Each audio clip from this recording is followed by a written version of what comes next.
नमस्कार, मैं प्रियंका राय आप सभी दर्शकों का अन्नदाता कार्यक्रम में स्वागत करती हूं। हमारे देश का किसान जन का पोषक है, वो श्रम का देवता है, अन्नदाता है, उसमें ही भारत की आत्मा निवास करती है। ऐसे ही किसानों की प्रगति के लिए हम खेती बाड़ी से जुड़ी हुई बहुत सी नई लाभकारी जानकारियां हर रोज सुबह लेकर आते हैं। तो चलिए कार्यक्रम शुरू करने से पहले देखते हैं क्या है आज के अन्नदाता में। खारे पानी से सब्जियां उगाने की तकनीक।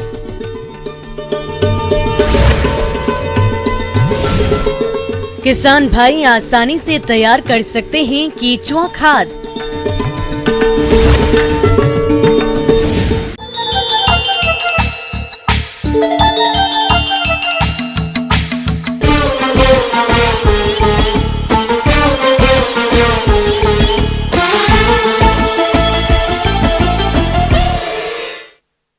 प्रदेश में खारे पानी की वजह से कई फसलें नहीं होती है।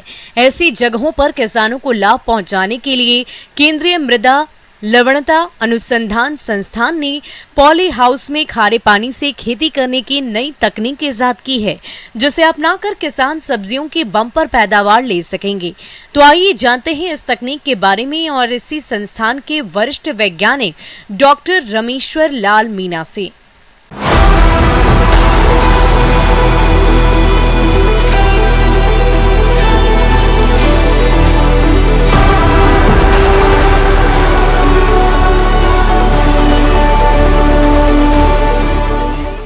हम जो पॉली हाउस में सब्जियां उगाने का जो प्रयोग कर रहे हैं वो उसमें हमने शुरुआत में 2015 में हमने इसकी शुरुआत की थी।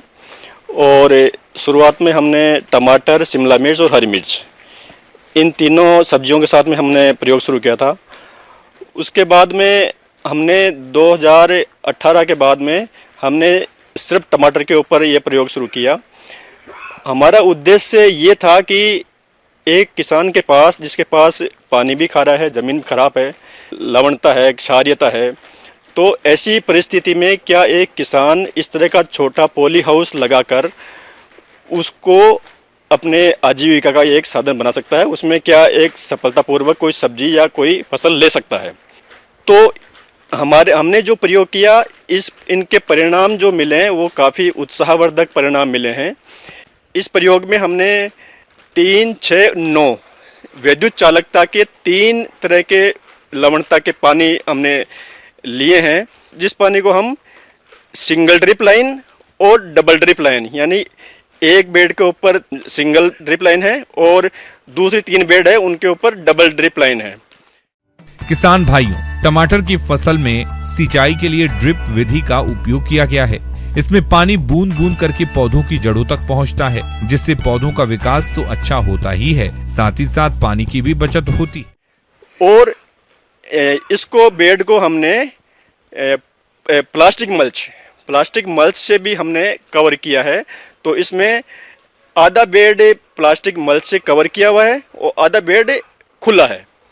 तो हम साथ में ये भी देख रहे हैं कि जो पानी दे रहे हैं सैलाइन वाटर तो है ही है, इस सैलाइन वाटर को भी हम कितना किफ़ायती से सब्जी के लिए काम में ले सकते हैं। यानी कि अगर सिंगल ड्रिप लाइन से ही हमारा उतना उत्पादन आ जा रहा है जो डबल ड्रिप लाइन से आ रहा है, तो हमारा खर्चा बचेगा। और फिर जो प्लास्टिक मल्च है, उस प्लास्टिक मल्च के उपयोग से क्या हमारा और पानी बच सकता है या कुछ जो हमारा फल आ रहा है, फ्रूट आ रहा है, उसकी क्वालिटी के ऊपर कोई असर पड़ रहा है। तो इस तरह से हमने ये काम शुरू किया है। तो जो परिणाम आ रहे हैं उनके आधार के ऊपर हम कह सकते हैं कि जो ड्रिप लाइन है, डबल ड्रिप लाइन और सिंगल ड्रिप लाइन, उसमें कोई ज़्यादा फर्क नहीं आया कि भाई डबल ड्रिप लाइन में कुछ ज़्यादा उत्पादन हुआ हो। बहुत ही कम अंतर दोनों उसमें आया है। तो हम अगर सिंगल ड्रिप लाइन से भी अगर 2 पंक्ति जो है अगर हम टमाटर के लगाते हैं तो उससे भी हम अच्छा उत्पादन उसका ले सकते हैं। किसान भाइयों, अब आइए जानते हैं प्लास्टिक मल्चिंग क्या है। खेत में लगी पौधों की जमीन को चारों तरफ से प्लास्टिक फिल्म के द्वारा सही तरीके से ढकने की प्रणाली को प्लास्टिक मल्चिंग कहते हैं। तो ये फसलों में किस प्रकार से उपयोगी है, आइए जानते हैं। जो प्लास्टिक मल्च है, प्लास्टिक मल्च से हमारा पानी का बचाव होता है। यानी कि जैसे हम बिना प्लास्टिक मल्च कवर के जो हमारे बेड हैं उसमें हम 3 से 4 दिन में एक बार सिंचाई करते हैं। उसी प्रकार हम अगर मल्च वाली बेड की बात करें तो उसमें हम 7 से 8 दिन में एक बार सिंचाई करते हैं। तो इससे हमारा पानी का बचत काफ़ी होता है।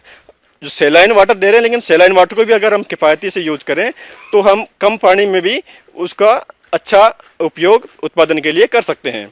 साथ ही जब हम लवणीय पानी जब दे रहे हैं, लगातार अगर हम लवणीय पानी देंगे तो जो बेड है उनमें पहले साल में थोड़ा लवणता कम डेवलप होगा और दूसरे साल में थोड़ा ज़्यादा होगा।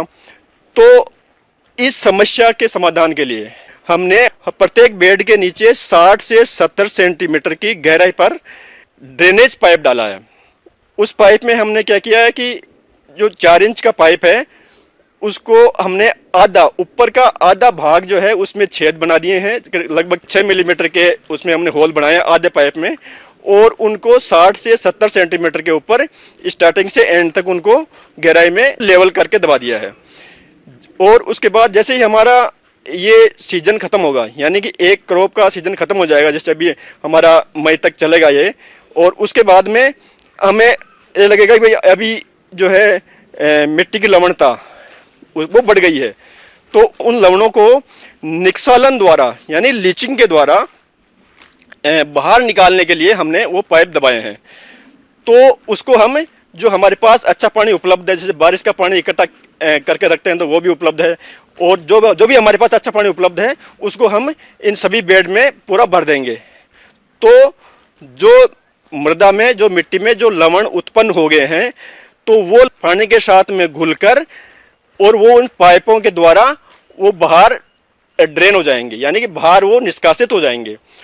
तो जो पाइप दबाए हैं इसका उद्देश्य ये था कि हम किस प्रकार से इस पॉली हाउस को टिकाऊ उत्पादन के लिए काम में ले सकते हैं। तो ये हमारी जो टेक्निक है, ये तकनीक है बहुत ही सफल हुई है। ब्रेक के बाद आप सभी दर्शकों का अन्नदाता में स्वागत है।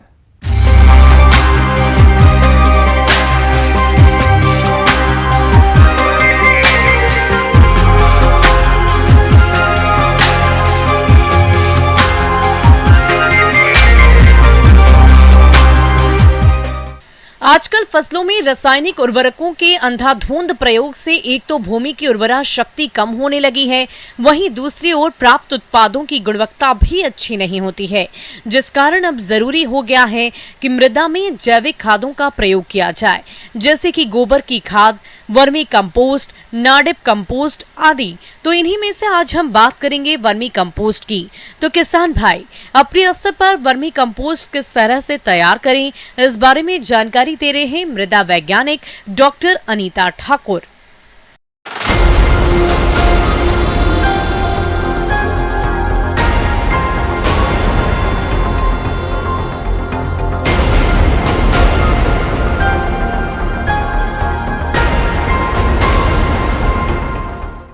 आज हम किसान भाइयों के बीच में वर्मी कंपोस्ट या केचुआ खाद बनाने की विधि के ऊपर हम चर्चा करेंगे। जैसे कि हम जान रहे हैं कि वर्तमान समय में हम देखते हैं कि उत्पादन में लगातार वृद्धि हो रही है, लेकिन इसके साथ साथ हमें कई दुष्परिणाम समझ में आ रहे हैं। उत्पादन की वृद्धि जो हो रही है वो लगातार हमें रासायनिक खाद की मात्रा जब हम उपयोग कर रहे हैं तो उत्पादन में वृद्धि हो रही है, लेकिन इसके साथ साथ हमें अनेक दुष्परिणाम भी दिखाई दे रहे हैं। जैसे कि आपकी जो आप फसल ले रहे हैं या जो भी सब्जी ले रहे हैं उसमें धीरे धीरे स्वाद एवं गुणवत्ता में इसमें धीरे धीरे कमी आ रही है। आज के बढ़ते प्रदूषण और केमिकल युक्त भोजन से स्वास्थ्य की बहुत सारी समस्याएं आने लगी हैं। इसीलिए लोगों का रुझान अब जैविक खेती की ओर बढ़ रहा है।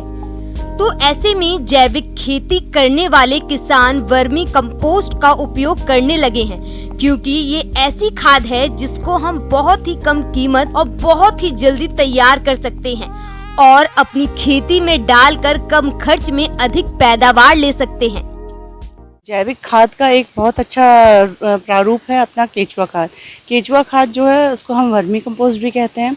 तो केचुआ खाद में क्या है कि केचुआ खाद, जैसे कि नाम से हमें इसमें समझ में आ रहा है कि केचुआ के द्वारा बनाई जाने वाली खाद वो केचुआ खाद कहलाती है। तो इसमें आपका जितना भी फार्म वेस्ट मटेरियल होता है, जैसे घास फूस या निंदाई में जो भी निकला, या फिर भूसा, या जो भी आपकी हार्वेस्टिंग के बाद जो भी आपका कचरा बचता है वो, ठीक है। फिर उसके बाद आप क्या कर सकते हैं, गोबर की खाद को इकट्ठा मिला के जो सड़ती है खाद या पचाकर जो खाद बनाकर बनती है, और उसको केचुआ के माध्यम से पचाकर केचुआ को खिलाकर जो मल के रूप में हम खाद प्राप्त करते हैं उसको हम वर्मी कंपोस्ट कहते हैं। केचुआ खाद को बनाने के लिए हम किस तरीके से बना सकते हैं और इसमें किस तरह की जगह का चुनाव करना है। तो सबसे पहले इसको हम देखते हैं कि केचुआ खाद हमें ऐसे जगह पे बनाना है जहाँ पे जल भरावन ना हो, कुछ हाइट पे, थोड़ा सा ऊंचाई पे जहाँ पे पानी ना भरे, ठीक है। एक छायादार जगह देखना है। तो इसको बनाने के लिए ये जगह का चुनाव करते हैं। तो सबसे पहले हम क्या करते हैं, इसको आप जो किसान भाई बना सकते हैं तो उनके लिए क्या है, या जिनकी आर्थिक स्थिति अच्छी है तो वो आप क्या कर सकते हैं, सीमेंट के टाके भी बना सकते हैं। सीमेंट के टाके बनाने के लिए एक आइडियल साइज़ जो है वो 12 फीट लंबा होता है, उसमें 5 फीट चौड़ा होता है और आपका 3 फीट जो होता है ऊंचाई वाला होता है। इसके ऊपर आपको टीन का शेड लगाना होता है। और ये जो सभी टाँके होते हैं ये आप अपनी इच्छा के अनुसार आप उसको 3 से 4 भागों में कर सकते हो, छोटा बड़ा कर सकते हो, और बीच में एक जाने का रास्ता कीजिए, थोड़ा सा सकरा सा 1 मीटर चौड़ा करीब है। फिर उसके बाद आपको क्या करना है, 10 से 15 सेंटीमीटर आपको भूसे की लेयर डालना है। भूसे की लेयर के अलावा आप इसमें, जैसे भूसा इसमें कई प्रकार का हो सकता है, जैसे धान का हो सकता है, और आपका ये क्या बोलते हैं दलहनी का, या फिर रामतिला का, तो आप उसको यूज़ कर सकते हैं। उसको आपने 15 सेंटीमीटर में डाल दिया, लेयर बिछा दी। फिर उसके बाद क्या करना है, हमें अधपका गोबर, या फिर हमें कच्चा अधपका गोबर ले सकते हैं, या फिर जिन किसान भाइयों के पास गोबर की उपलब्धता नहीं है तो कम है, तो उसको क्या कर सकते हैं, वो कच्चे गोबर को पानी में घोल के सैलरी बना के उसमें डाल सकते हैं। कि उसको हमें इतना भरना है कि करीब करीब मतलब 10 से 15 सेंटीमीटर वो खाली रहे ऊपर, ताकि उसको आपको जब उसको उलट पलट करना रहे तो आसानी से किया जा सके। फिर उसके बाद क्या किया आपने, इस तरीके से भर लिया। भरने के बाद क्या करना है, हमें उसमें केचुए डालने हैं। तो अपना ये जो साइज़ मैंने आइडियल साइज़ बताया था आपको 12 बाई 5 बाई 3 का, या फिर 8 बाई 4 बाई 2 का, इसमें हमें क्या करने हैं, 1 से 1.5 किलो अपनी सुविधा के अनुसार उसमें केचुए डालने हैं ना। तो वो जो रहते हैं वो 2 से 3 महीने के अंदर वो खाद को आपको सड़ा के दे देते हैं। हर दूसरे तीसरे दिन हमें पानी डालना है, नमी बनाए रखना है, और इस तरीके से फिर उसके बाद हमें उसको ऊपर गीले बोरे की जो टाट होती है उससे ढांक देना है। तो इस तरीके से जब हमारी, और पानी की सिंचाई हमें हर दूसरे तीसरे दिन करना है। आज के समय में केचुआ की कई प्रजातियां उपलब्ध हैं, लेकिन हम वर्मी कंपोस्ट बनाने के लिए उन्हीं केचुओं का प्रयोग करते हैं जो कम समय में कंपोस्ट खाद बना देते हैं। और जो किसान भाई पहली बार केचुआ खाद तैयार करना चाहते हैं तो वे अपने पास के कृषि विभाग या कृषि विज्ञान केंद्र से केचुआ खरीद सकते हैं। इसके अलावा केचुआ यूनिट लगाने के लिए किसानों को शासन द्वारा इस पर अनुदान भी दिया जाता है, जिससे किसान आसानी से कंपोस्ट यूनिट लगाकर खाद तैयार कर सकते हैं। तो सबसे पहले इसमें क्या है, ये इस खाद का फ़ायदा ये है कि ये सबसे पहले भूमि की अपनी उर्वरा शक्ति बढ़ाती है। दूसरा, इसकी संरचना में सुधार होता है, ठीक है। तीसरा क्या होगा, इसकी जल धारण क्षमता को बढ़ाती है और जल रिसावन क्षमता को भी बढ़ाती है ना। इस तरीके से ये हमारे लिए बहुत उपयोगी होती है और इससे भूमि की उर्वरा शक्ति होगी। दूसरा हो गया, ये वातावरण के प्रदूषित होने से बचाती है जैविक होने के कारण, ठीक है। तीसरा क्या होता है, इसमें सूक्ष्म जीवों की मात्रा अपने आप में इतनी अच्छी होती है, जैसे नाइट्रोजन उपलब्ध कराने वाले जीव। फिर उसके अलावा आपके ये फास्फोरस सॉल्युबलाइजिंग बैक्टीरिया होते हैं जो ज़मीन में फास्फोरस अनुपलब्ध होता है उसको पौधों को उपलब्ध कराने में मदद कराते हैं। किसानों की रासायनिक खाद खरीदने में जो आपकी पैसे लगते हैं उसकी आप कमी कर सकते हैं, बचत कर सकते हैं। ब्रेक के बाद एक बार फिर आप सभी दर्शकों का अन्नदाता कार्यक्रम में स्वागत है।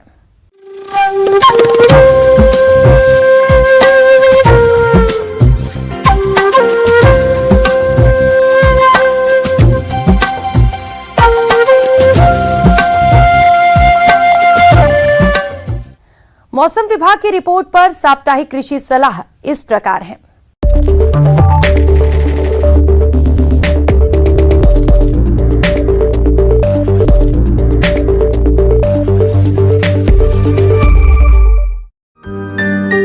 ग्रामीण कृषि मौसम सेवा, भारत मौसम विज्ञान विभाग, संगरिया द्वारा प्रेषित मौसम पूर्वानुमान रिपोर्ट के आधार पर जिला हनुमानगढ़ और इससे लगे आसपास के किसान भाइयों को सलाह दी जाती है कि आगामी दिनों में 30 अप्रैल तक शुष्क और गर्म मौसम रहने का अनुमान है। आगामी दिनों में गर्म हवाएं और 28-29 अप्रैल को धूल भरी हवाएं दर्ज की जा सकती हैं।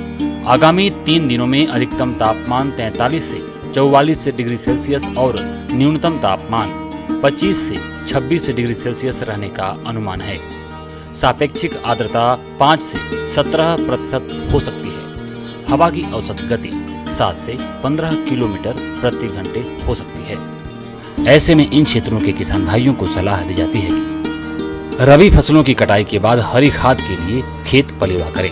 हरी खाद के लिए ढैंचा, सनई और लोबिया की बुआई कर सकते हैं। रबी फसलों की कटाई के बाद खाली खेतों में गहरी जुताई कर जमीन को खुला छोड़ दें ताकि सूर्य की तेज धूप से छिपे हुए कीटों के अंडे और घास के बीज नष्ट हो जाएंगे। किसान भाई फसल कटाई के बाद अगली फसल के लिए मिट्टी की जांच अवश्य करवाएं। साधारणतया बीटी कपास की बुआई का समय 1 मई से लेकर 20 मई तक उपयुक्त है, लेकिन 15 अप्रैल से 15 मई के बीच बुआई करने से फसल में गुलाबी सुंडी का प्रकोप कम हो सकता है। बीटी कपास के खेत की परिधि पर उसी किस्म की नॉन बीटी संकर रिफ्यूजिया की बुआई अवश्य करें। बीटी कपास की बीज की मात्रा 450 ग्राम प्रति बीघा रखें। कतार से कतार की दूरी 108 सेंटीमीटर और पौधे से पौधे की दूरी 60 सेंटीमीटर रखें। बुआई के समय 27.5 किलोग्राम यूरिया और फास्फोरस की पूरी मात्रा 10 किलोग्राम बुआई के समय देवें। देसी कपास की बुआई का उपयुक्त समय अप्रैल के प्रथम सप्ताह से मई के प्रथम सप्ताह तक होता है।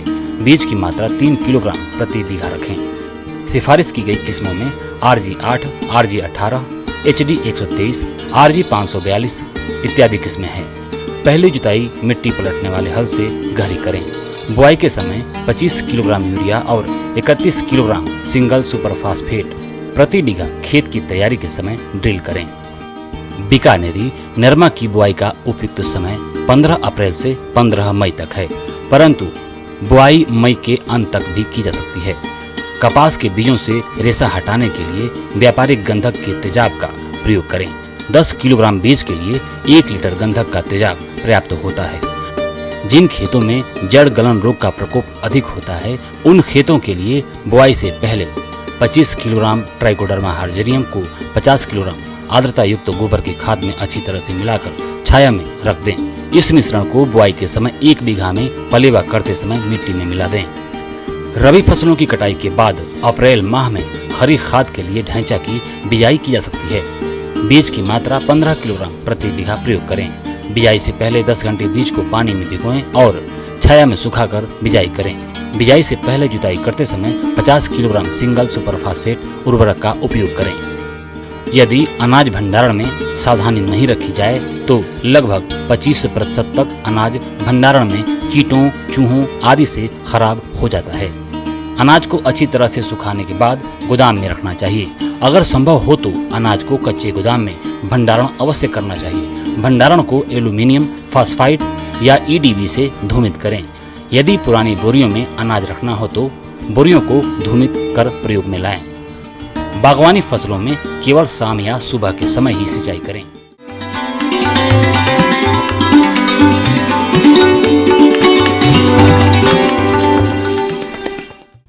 आइए जानते हैं अन्नदाता निशुल्क फोन के माध्यम से पूछे गए समस्याओं का समाधान। आज की अन्नदाता हेल्पलाइन में हमने जिस प्रश्न को शामिल किया है उससे पूछा है ग्राम नगला हरलाल, जिला भरतपुर के सुधाकर लाल ने। आपने दुधारू पशुओं में थीलेरियोसिस बीमारी के निदान पर जानकारी चाहिए है, तो इसके लिए देखिए कार्यक्रम का यह अंश।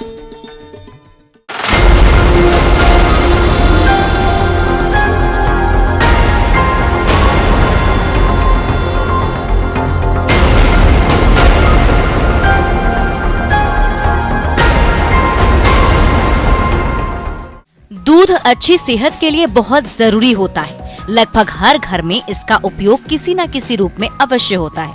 इसी जरूरत को पूरा करने के लिए गाय भैंस का पालन किया जाता है।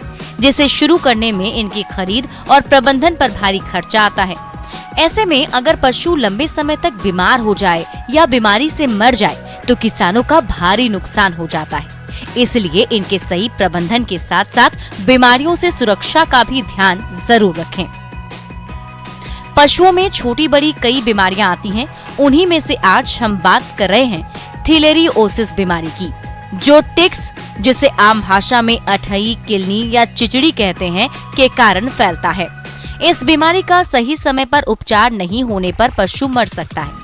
यह बीमारी पशुओं के बच्चों में अधिक होती है क्योंकि वो मां से ही उनमें आ जाती है और बड़े पशुओं में भी होता है और गर्मी के मौसम में ये समस्या अधिक आती है। इस बीमारी के लक्षणों में आंखों से अधिक पानी आना, आंखों की झिल्ली में सूजन, आंखों का सूजकर बाहर आना, सांस लेने में तकलीफ, नाक से श्राव, गोबर के साथ रक्त आना और दस्त की समस्या देखी जाती है। अधिक खतरनाक स्थिति में पशु की मृत्यु भी हो सकती है। इसलिए लक्षण दिखाई देने पर पशु डॉक्टर से बिना देर किए संपर्क करें। सही समय पर उपचार कराने पर आपका पशु जल्द ठीक हो जाएगा। इस बीमारी से बचाव के लिए टीका भी उपलब्ध है। 2 महीने के स्वस्थ बच्चियों को लगवा सकते हैं, जिससे बछड़े इस समस्या से बच जाते हैं। ये टीका महंगा होता है। एक डोज लगभग 500 रुपए में आता है। कुछ जगहों पर पशु चिकित्सालयों में भी फ्री में उपलब्ध है। किसान भाइयों, हम आपको ये बताना चाहेंगे कि टीका लगवाने से बेहतर है पशुओं का सही प्रबंधन करें। जैसा कि यह बीमारी जू किलनियों से फैलता है, इसलिए पहले इनसे बचाव के लिए जरूरी उपायों को अपनाएं, जिससे ये बीमारी आपके पशु में आए ही नहीं। जहाँ भी पशुओं का आवास हो वहाँ साफ सफाई रखें। पशु आवास के आसपास कीटनाशक का छिड़काव करते रहें। पशुओं के शरीर पर जू किलनियों को लगने मत दीजिए। समय समय पर शरीर पर ब्यूटॉक्स या अन्य दवाओं को लगाते रहें। इसके अलावा इनके लिए कई इंजेक्शन भी आते हैं, जिसे पशु डॉक्टर की सलाह से उपयोग किया जा सकता है।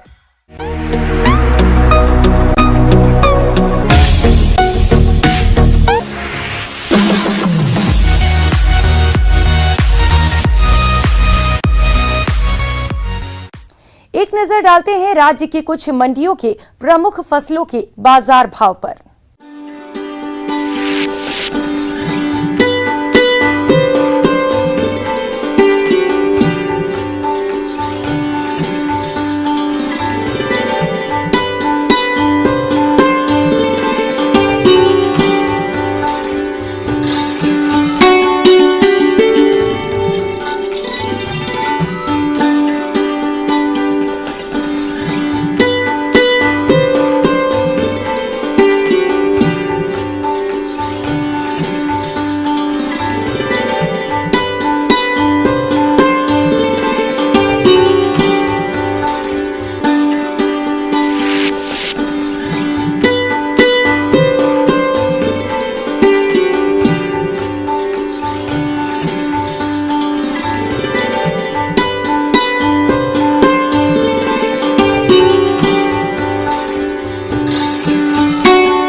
किसान भाइयों, कृषि संबंधित समस्या और सुझावों के लिए आप हमें इस पते पर संपर्क कर सकते हैं। प्रोड्यूसर अन्नदाता news 18 Rajasthan, Ramoji film city, Hyderabad 501512। साथ ही आप हमें ईमेल भी कर सकते हैं। हमारा ईमेल है p18annadatarajasthan@news18.com। इसके अतिरिक्त आप हमें निःशुल्क हेल्पलाइन नंबर 1800-8892-1663 पर सोमवार से शनिवार सुबह 10 से शाम 4 बजे के बीच संपर्क कर सकते हैं। अब समय हो रहा है आपसे विदा लेने का। कल फिर मुलाकात होगी कृषि से जुड़ी महत्वपूर्ण जानकारियों के साथ। तब तक के लिए नमस्कार।